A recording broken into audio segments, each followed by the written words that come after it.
ഏത് വർക്ക് ചെയ്യുമ്പോഴും ക്ഷമ നല്ലതുമാണെന്ന് എന്നെ പഠിപ്പിച്ച ഒരു ക്രാഫ്റ്റാണ് ഇത്. അതിനു മുമ്പ് ഞാൻ നിങ്ങൾക്കൊരു സ്റ്റോറി പറഞ്ഞുതരാം. എൻ്റെ ജീവിതത്തിൽ ഞാൻ ഫസ്റ്റായിട്ട് ക്യാൻഡിൽ ഉണ്ടാക്കിയ ഒരു കഥ. ഒരു ദിവസം ഞാൻ മദ്രസ പോയപ്പോൾ എൻ്റെ ഫ്രണ്ട് എന്നോട് പറഞ്ഞു ഞാൻ മുട്ടത്തോടിൻ്റെ ഉള്ളിൽ ക്യാൻഡിൽ ഉണ്ടാക്കിയെന്ന്. അപ്പോൾ അതെങ്ങനെയെന്ന് ഞാൻ അവളോട് ചോദിച്ചു. അപ്പോൾ അതെങ്ങനെ ഉണ്ടാക്കേണ്ടതെന്നൊക്കെ എനിക്ക് പറഞ്ഞു തന്നു. പിന്നെ മദ്രസ വിടാൻ കാത്തിക്കാണ് ഞാൻ വീട്ടിൽ പോയിട്ട് അതൊന്ന് പരീക്ഷിച്ച് നോക്കാൻ.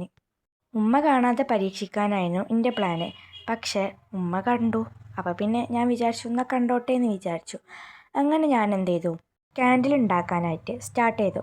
അതിന് മുമ്പ് വീഡിയോ ഞാൻ തന്നെയാണ് എടുക്കുന്നത്, അതുകൊണ്ട് അതിൻ്റേതായിട്ടുള്ള തകരാറുകളൊക്കെ ഉണ്ടാവും കേട്ടോ.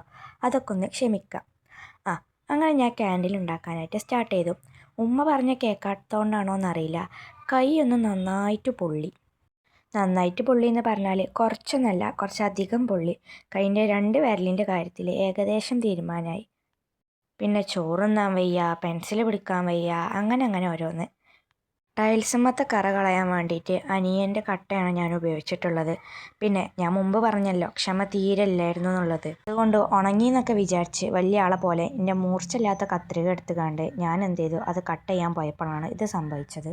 വേറെന്താ, ഉള്ളുണങ്ങാത്തതുകൊണ്ട് സാധനം നന്നായിട്ടൊന്ന് ഇളകിയിട്ടുണ്ട്. അങ്ങനെ വീണ്ടും മെഴുകുതിരിയൊക്കെ ഒന്ന് കത്തിച്ച് അതൊന്ന് ഉണങ്ങാനായിട്ട് ക്ഷമയോടെ വെയിറ്റ് ചെയ്തു.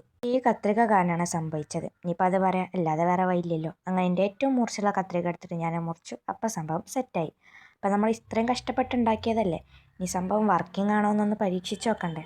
അങ്ങനെ ഇരുട്ടത്ത് പോയിരുന്ന് മെഴുകുതിരി ഒന്ന് കത്തിച്ചു. അപ്പോൾ നോക്കുമ്പോൾ കത്തണില്ല. ഒരു നിമിഷത്തേക്ക് എൻ്റെ മനസ്സിൻ്റെ ഉള്ളിൽ കൂടെ ഒരു ഫയർ എഞ്ചിൻ വരെ പോയിട്ടുണ്ട്.